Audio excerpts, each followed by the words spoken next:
Welcome to another episode of AWS SheBuilds Tech Skills. My name is Tamara Gagliardi. I'm a Senior Solutions Architect and one of the hosts for today's show. Today we have a show where we'll be talking about security, we'll be talking about an upcoming conferences that we have, and we have a number of guests that will be featured as well.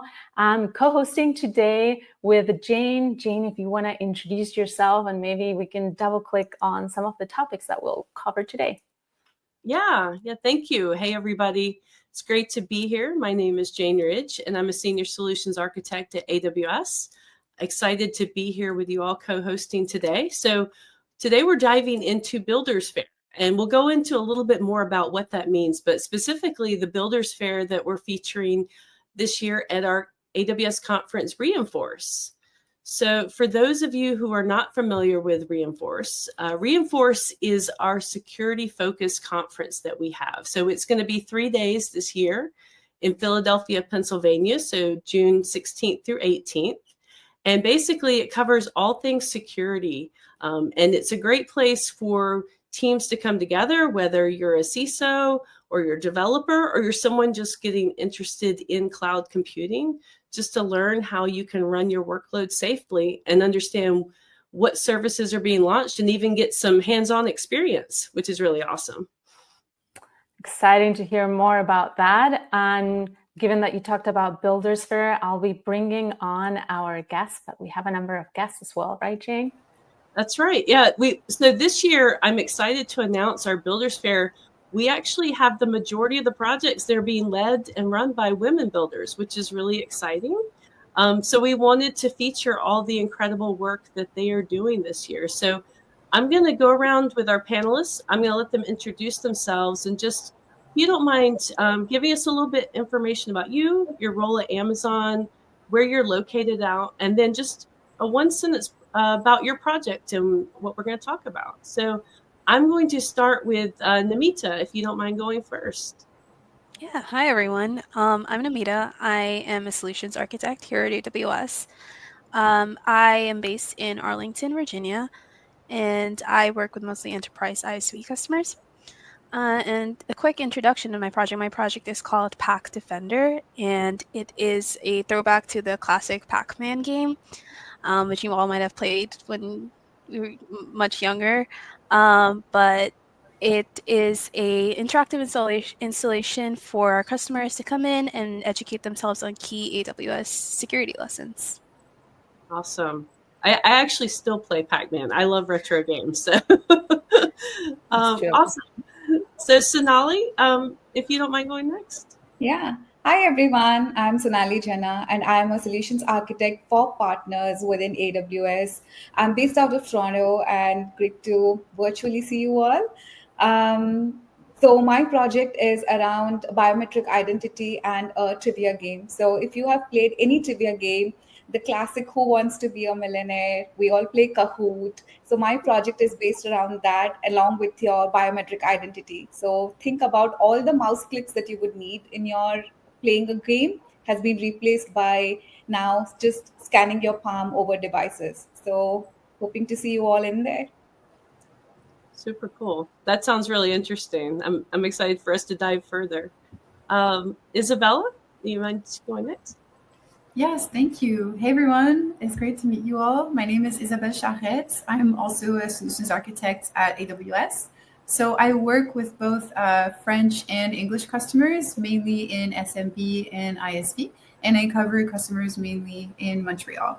So our project is called Privacy Lens. So think about it as where AI-powered privacy protection meets social media sharing. And our project addresses a crucial modern challenge, which is about safeguarding personal information in an interconnected world. Excellent.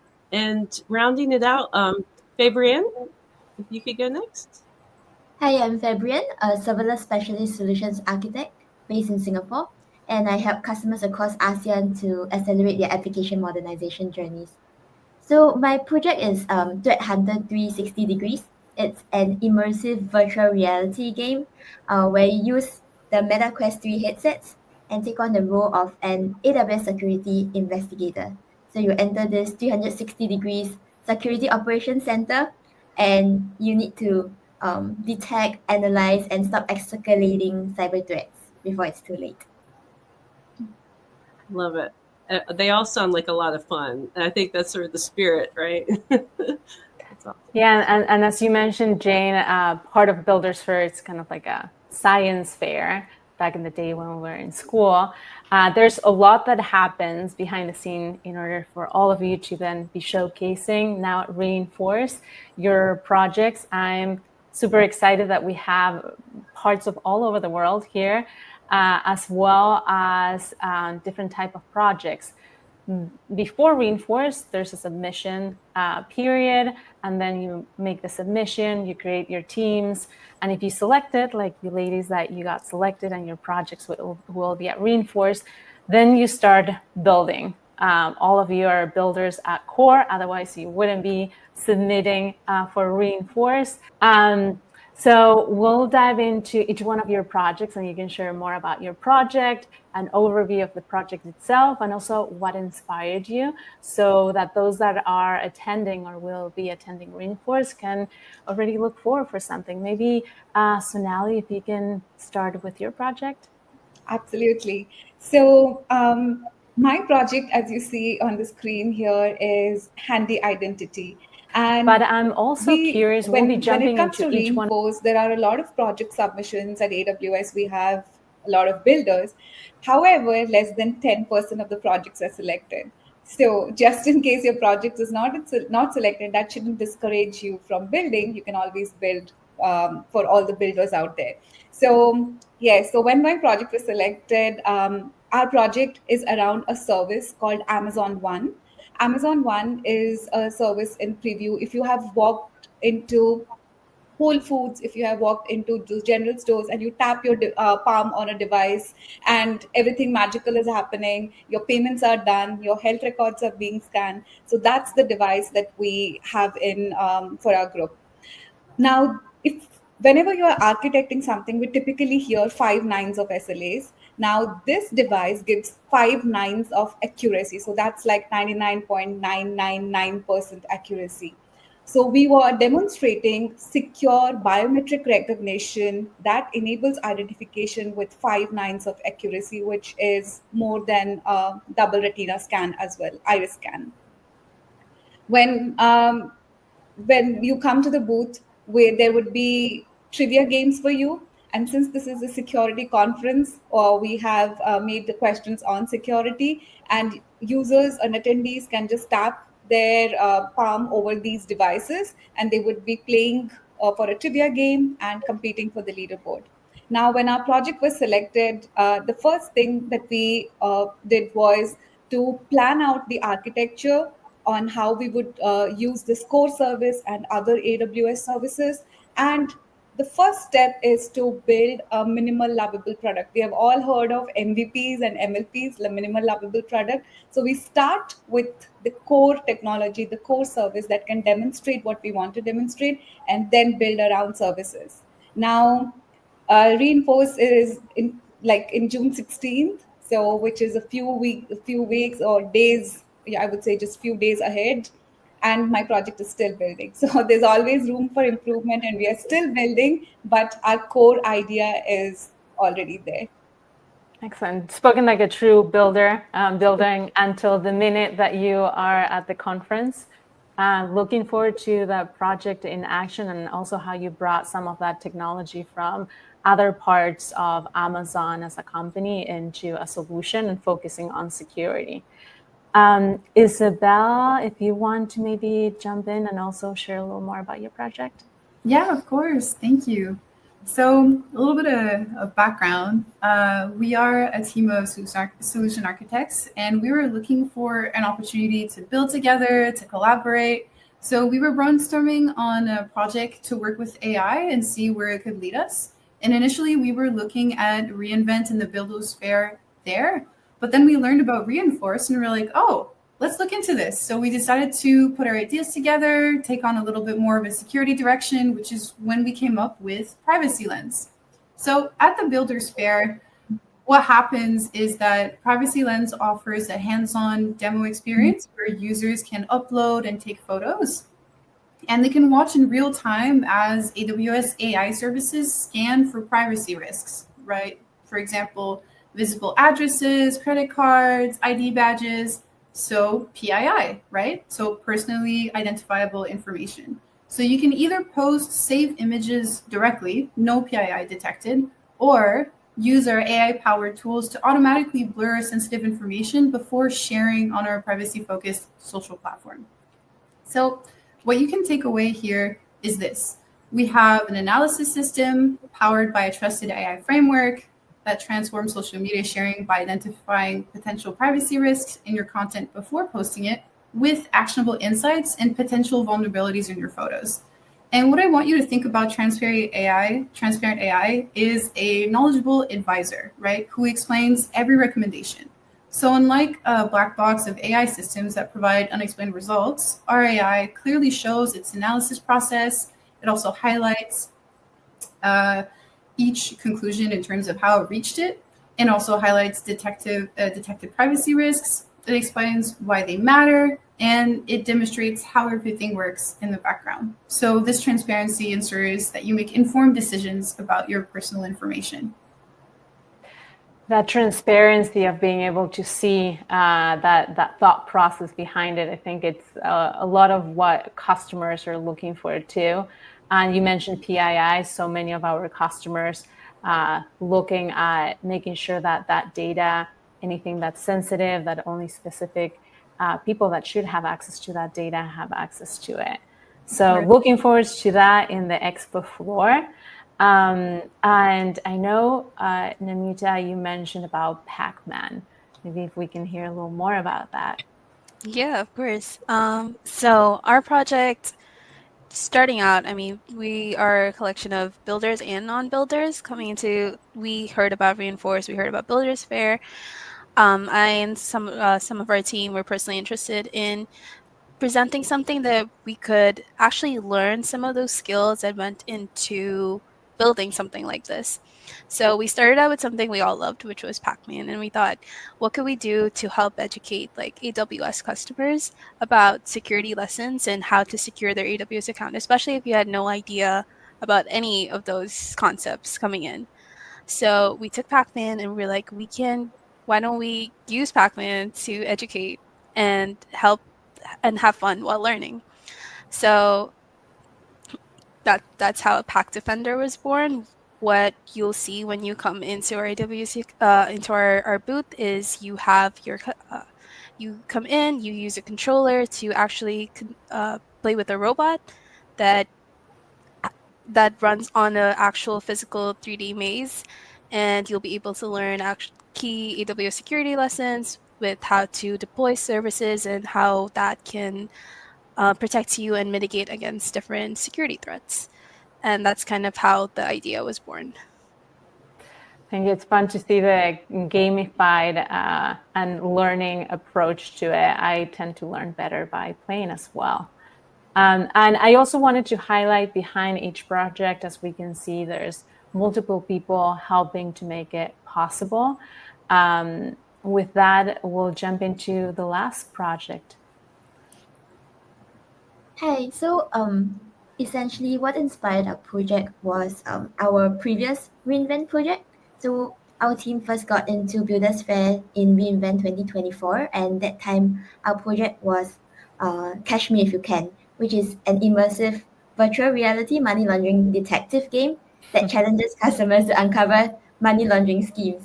So with that lens, we were like, for reInforce, it has to be AWS Cloud Security team. So putting on that detective lens, instead of being a financial crimes detective, we are now a security detective, a threat hunter, and that's how Threat Hunter 360 Degrees was born. So in this game, essentially you enter this 360 degrees virtual security operations center. It will be very cool once you put on your Meta Quest 3 headsets, and then you follow through a series of scenarios.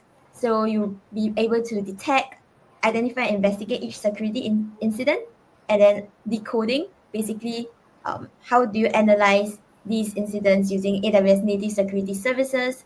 And after that, once you've uncovered all these potential vulnerabilities, how do you defend and mitigate the attack. So it will be a game in progressive stages, and by the end of it, you would kind of get an end-to-end understanding of how you detect, how you identify, investigate, analyze, and mitigate certain cyber attacks and cyber threats. And all this on top of that, we've also incorporate Gen AI security assistant, so that security assistant would help you to navigate these security challenges and partner you in mitigating and solving these these kinds of risk and threats.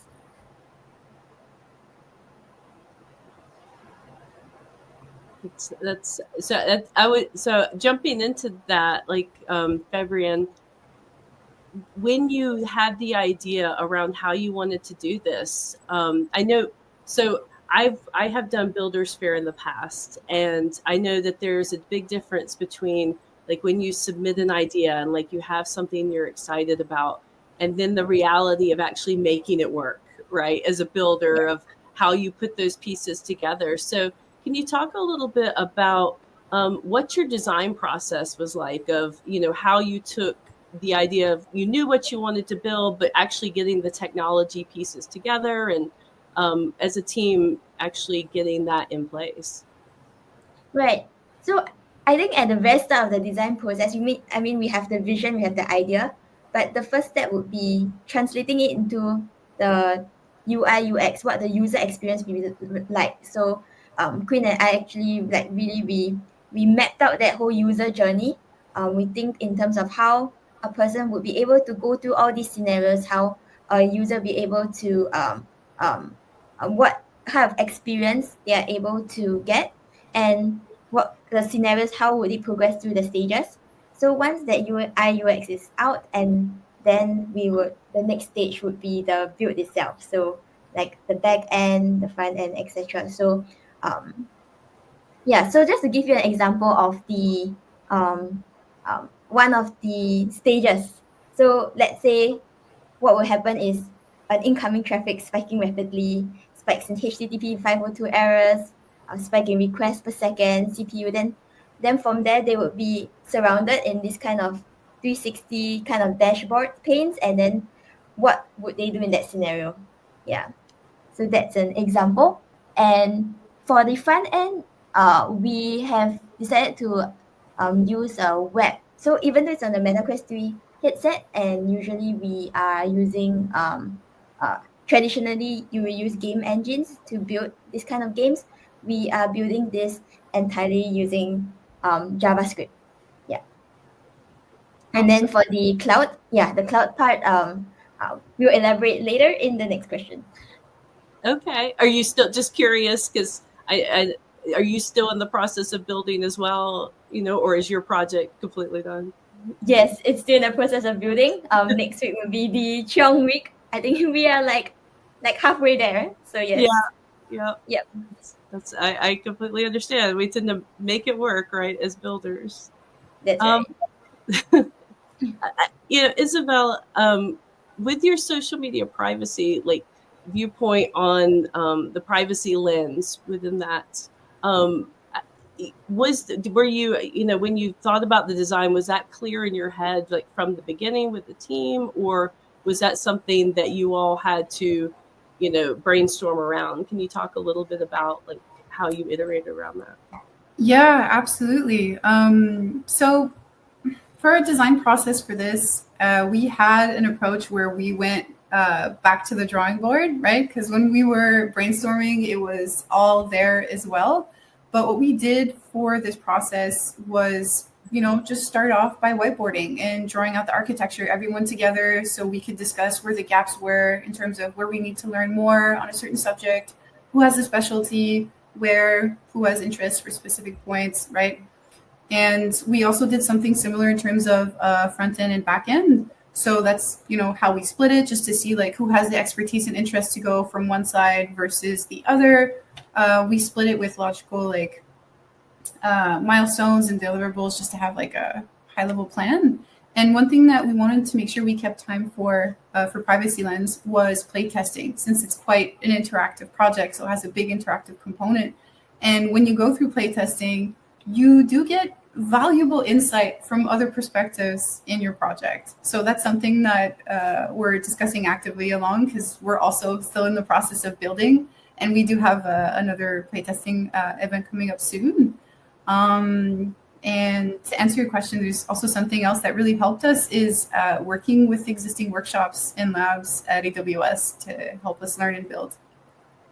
Is there any part of the design that changed after you did the play testing, like something you learned where you had that aha moment that made you change how you approach that? Yeah, there's quite a few things that we had to change in the back end with the services that we've been working with. We've been working with Amazon SageMaker, Amazon Bedrock, and testing with the images to detect the PII. So there's quite a few times where we went back to the drawing board because we're like, this is not exactly the output we predicted. And in terms of playtesting, there's also the component of, we've been working on this project, so we have a very specific perspective. So someone that comes up to their project, they're going to have their own perception and their own understanding, right? So sometimes we'll be like, we should definitely give more context on this or that component, because sometimes when you've had when you've been staring at the project for too long, you need a fresh set of eyes. You know what I'm saying? So that's one big thing that playtesting has helped with. Awesome. So Namita, Pac-Man, like I'm a retro game girl, so that speaks to my heart a lot when I hear that. I love playing old Mario Kart and Pac-Man, Donkey Kong, all that stuff. Is there with the team? How did you all come together with your design and solidify that? And is it solidified at this point? I guess I should ask that first. Yeah, I think one thing that we learned throughout this process, since this was our first time, all of our first times doing something like this, was that nothing ever goes according to plan. And we started off with something, and that's not necessarily what we're gonna end up presenting, because we're still building and we're still in that process. So yeah, it's gone through a lot of iterations, and maybe what we have right now is not what's going to be a reInforce, but especially when working with such physical components, like you have the robot and you have the actual physical maze, things change all the time. There's so many limitations that come with building something like this. So being able to pivot was something that we learned throughout this process, and kind of learning from our mistakes and keeping on moving, keeping on building something so that we can get it to reInforce and we can learn and be builders. So yeah, our project, it started off with the plan. We started with something. We built out a physical maze. We have our robots, and we're using computer vision to kind of track the robots across on the maze. And we're also using projection mapping to project some of the components of the game onto the maze, which sounds cool in theory, but when it comes to actually building out something like this, there was a lot of missteps, and we had to pivot a lot of times. But we're getting there. We're still building again, and hopefully, reInforce, you'll see something that's really cool. That's awesome. I know with a lot of projects, just in general, it's like we tend to see the finished result, but we know in IT especially, like there's so much trial and error and things that go behind the scenes. So I think it's important to call that out, that experimentation and failures are good. You learn something from them. Sonali, I wanted to ask you about the design process that you all had with Handy Identity, and also the question around, was the team all physically together, or were you working remotely? Can you talk a little bit about the process of coordinating with the team? Absolutely. So a common theme that I see across all of us ties back to one of our leadership principles, which is insist on the highest standards. At AWS, we do have relentlessly higher standards, and this is why you would see all of us talking. We have built a project which is working, which is there, but we want to do more. We want to do better for our attendees. Now, for the design process, where we thought of working backwards from the attendees. So when someone comes into the booth, they have seen this cool technology, they might or may not have tried it in one of the stores. So we wanted them to come in and have their palm feel, look, touch the device. So me and my co-project partner, we are in different cities, so our whiteboarding was also virtual. We are in different countries actually, so our whiteboarding was also virtual. The calls, we are in different time zones as well, so the calls were at 7 a.m.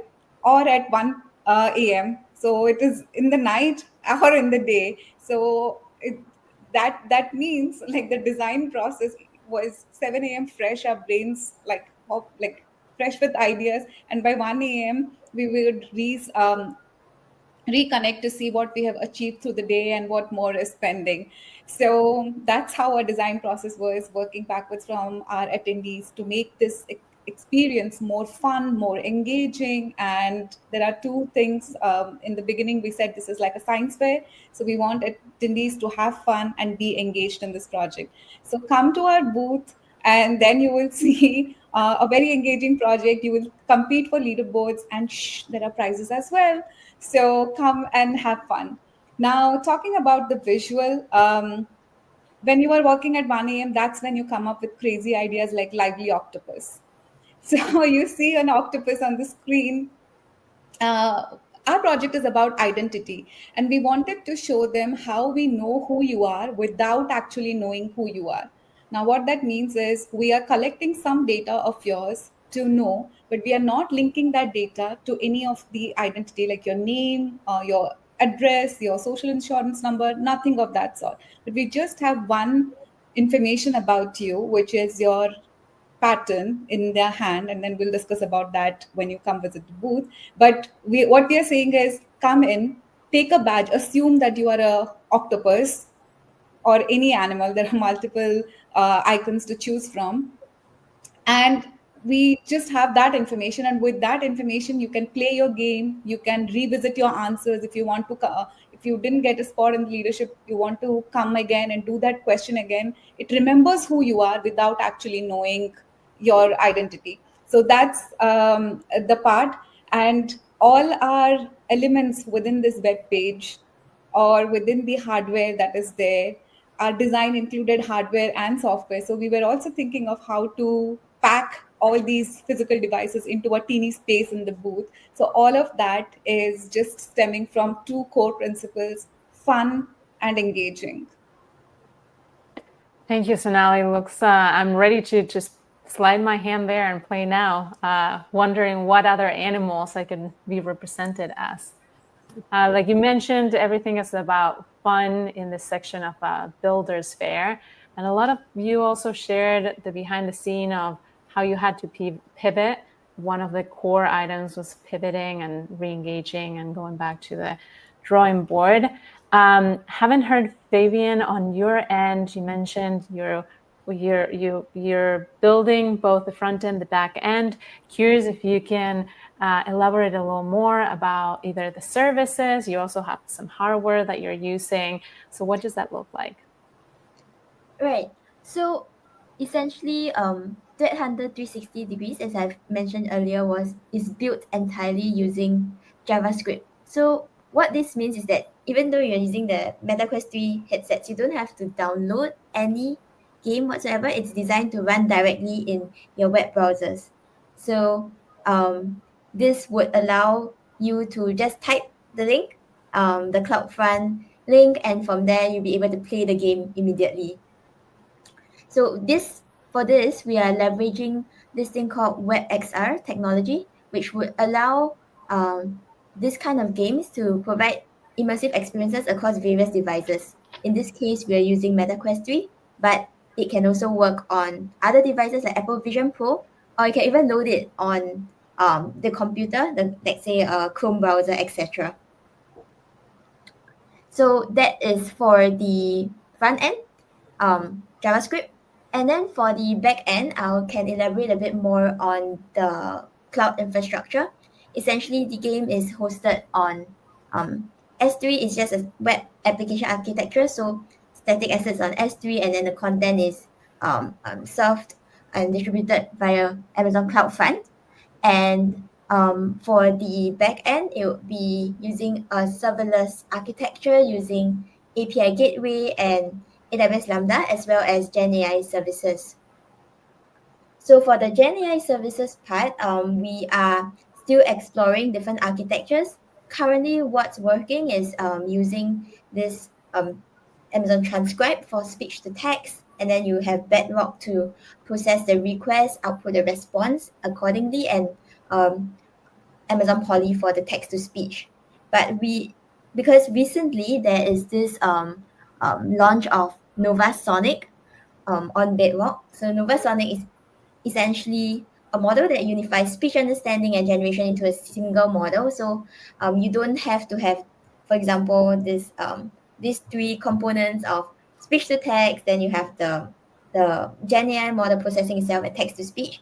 What it can do is it can do that all in one, and it can give you that unified human-like voice conversations for Gen AI apps.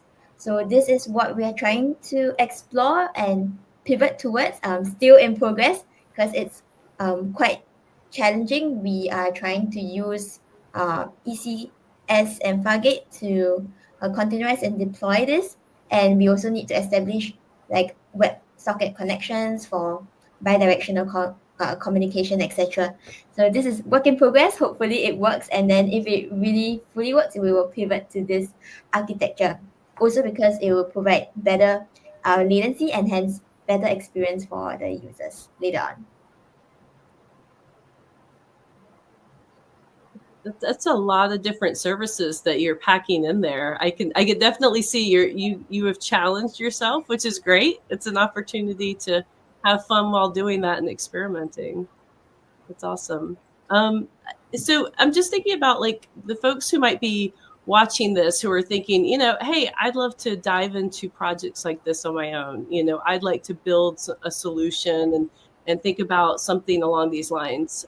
Sonali, I know you've built a few of these. You've gone through Builders Fair before. Do you have any advice around as far as like skill sets, that to build a solution like you've built? And can you walk us through like, are they skill sets like that you had already, or did you have to acquire new skills as you were building? Yeah, absolutely. So when we come in together to build a Builders Fair, the audiences have seen that we are coming together as a team, and there are expertise that one has versus the other person on the team might have some additional expertise. So we build off each other, we learn from each other, and we come together to collaborate as a team. And because of which I would say when you come to build a project, understanding each other's strengths, using that strength to enhance your project and building it together, that's one of the skill sets that is essential, and that ties back to our leadership principle of earn trust. When we work together, we have to trust each other's ideas. We need to believe in those and then work towards it, and also disagree and commit. If you see something is not working out, or something is not aligned to the core vision of your project, then you disagree and call that out. So these are the two things that I would call out in terms of necessity for the soft skills. But for the technology skills, hey, Gen AI is there. So if you want to learn something, for our builders who want to learn something, for me, even when we started with Amazon One, that's a product that is still in preview. It's not generally available. So for me, it was discussing with the service teams.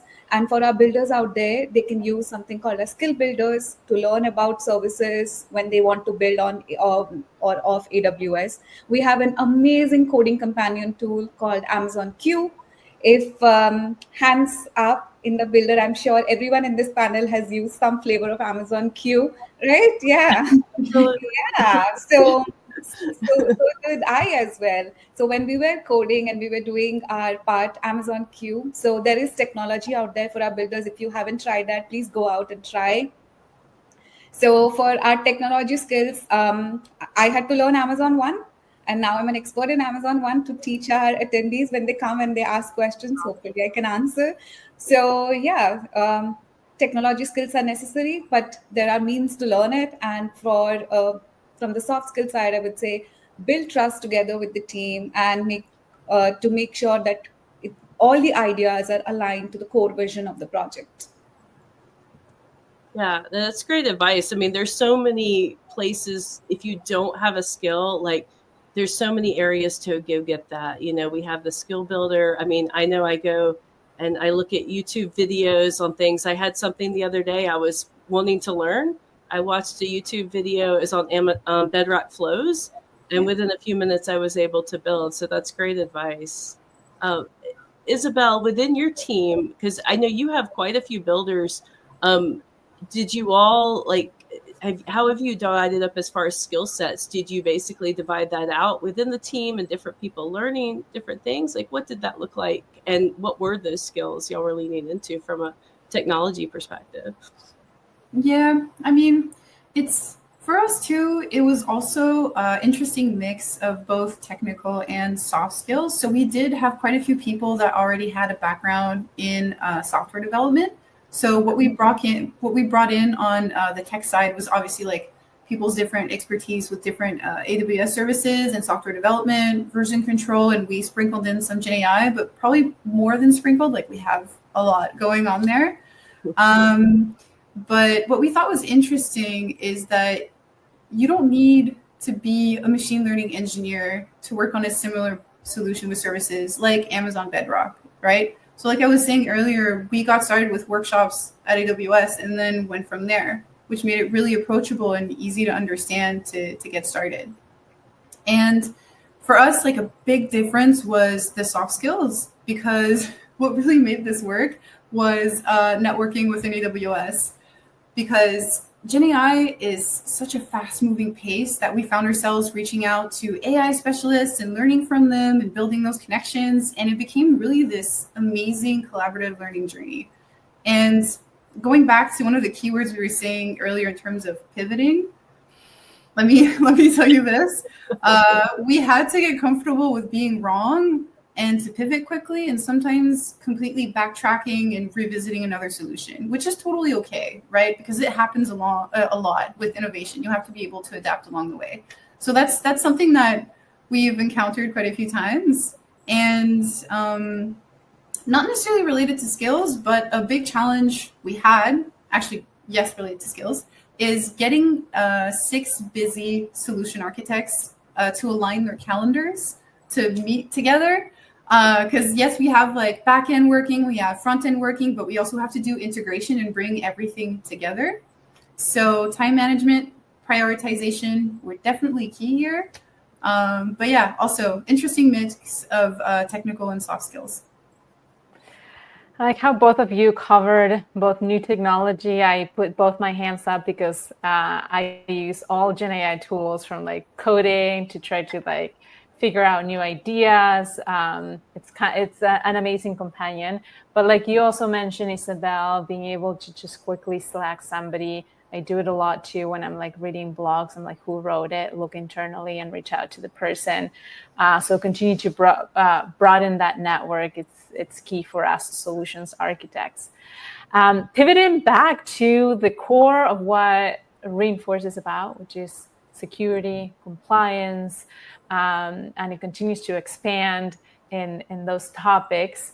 I wanted to learn a little more about, like, from that lens of security and compliance, how does your project focus on that? Maybe what will those attending your booth, privacy lens, Isabel, what will they get out of it? Yes. So our approach is all for implementing data protection control, right? So our project revolves around a safe online presence and PII detection. So we're demonstrating that effective security in the age of social media and AI requires a proactive and user-centric approach. And our solution actually addresses a few lessons, right? So we first have transparency is crucial, right? So by making AI decision-making visible and understandable, we're showing that security doesn't have to be a black box and that users can trust systems they understand. Other than that, we also wanted to come across with that empowerment through education is really important, right? So we're not just protecting our users, we're teaching them to recognize and mitigate privacy risks themselves. And this knowledge transfer is actually critical for long-term digital safety. So that's where we're keeping in mind for security. Attend their booth and learn all of the above topics. Navita, for Pack Defender, the question goes back to you as to what can those attending expect to learn more specifically on the security compliance focused?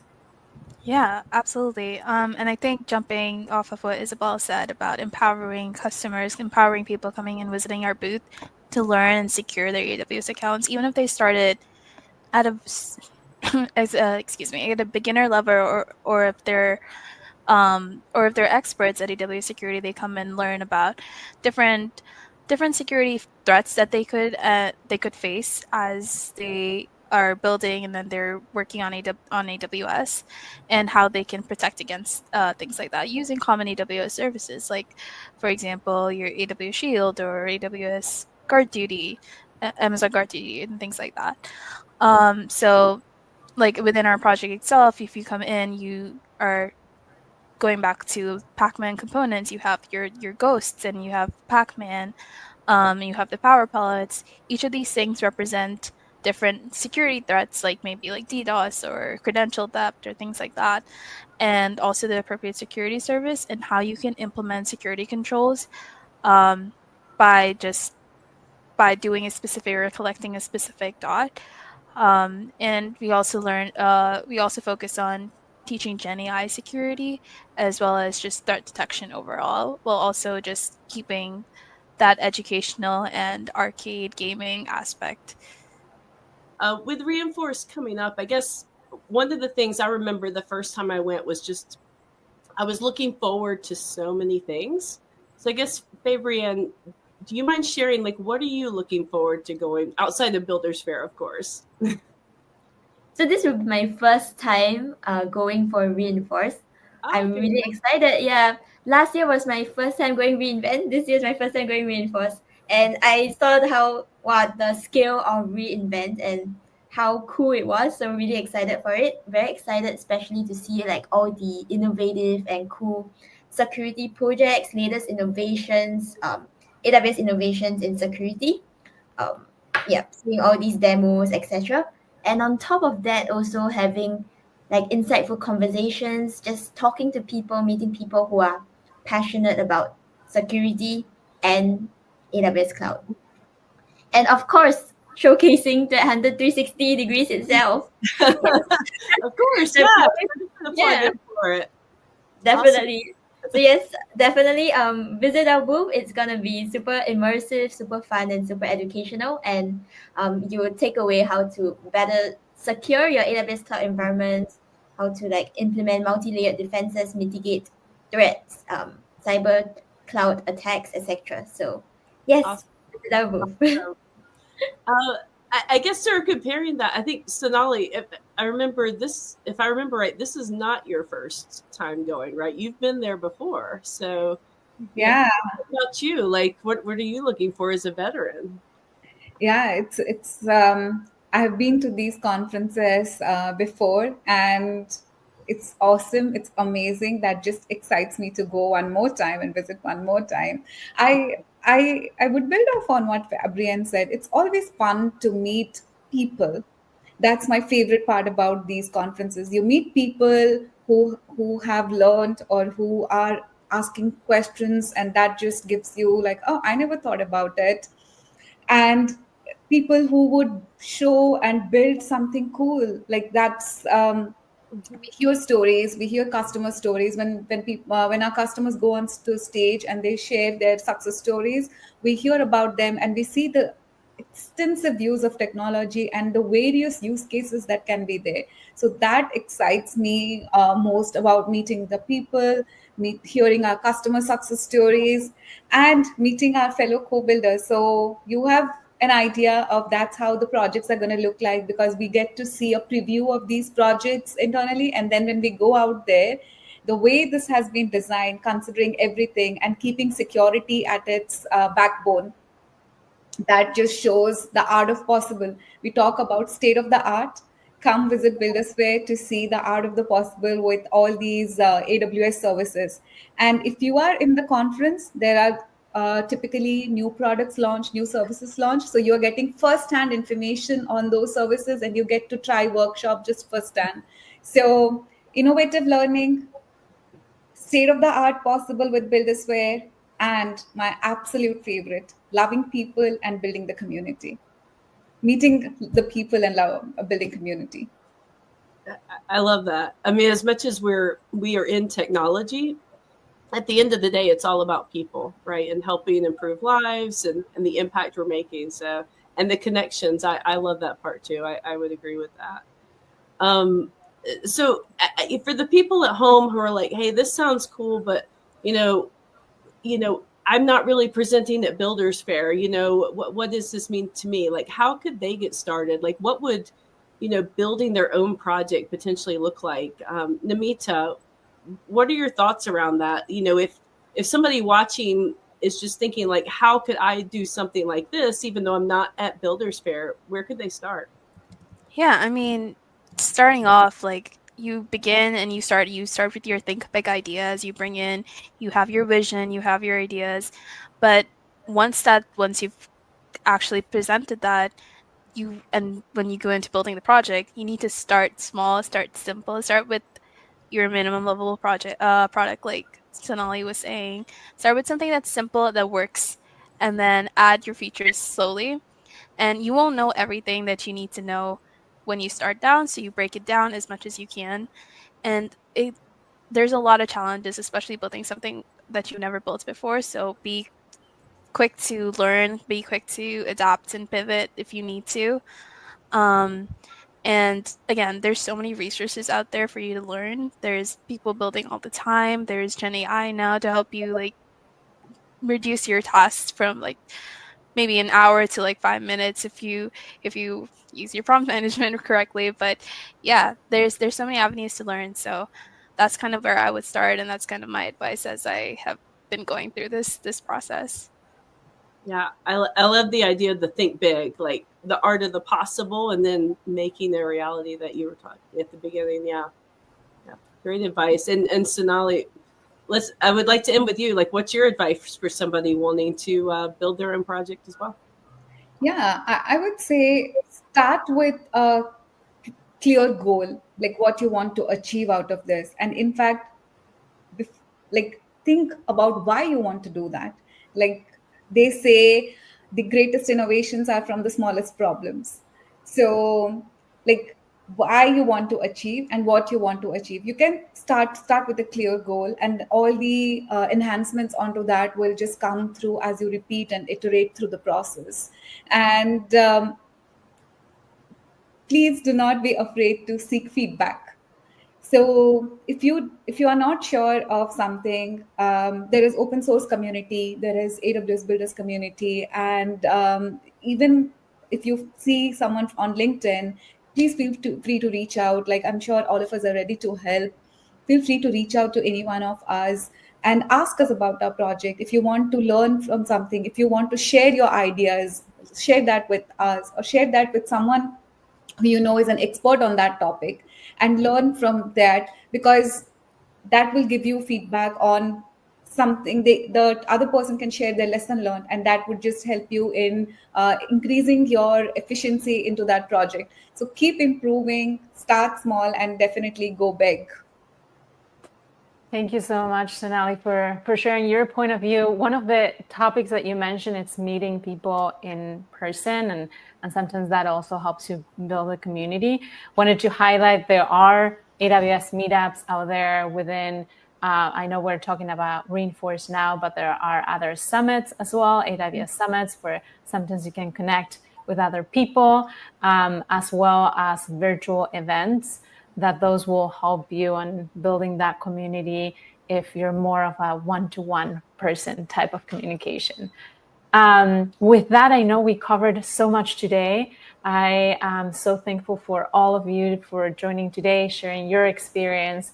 helping the viewers understand how an idea goes through the whole process, what are some of the technologies in terms of security, and hopefully some of them are able to attend your booth in person. If not, I know Jane will be there, and we will be recording some of the projects. Jane, I don't know if you want to maybe do a preview into that in an upcoming show that we might have.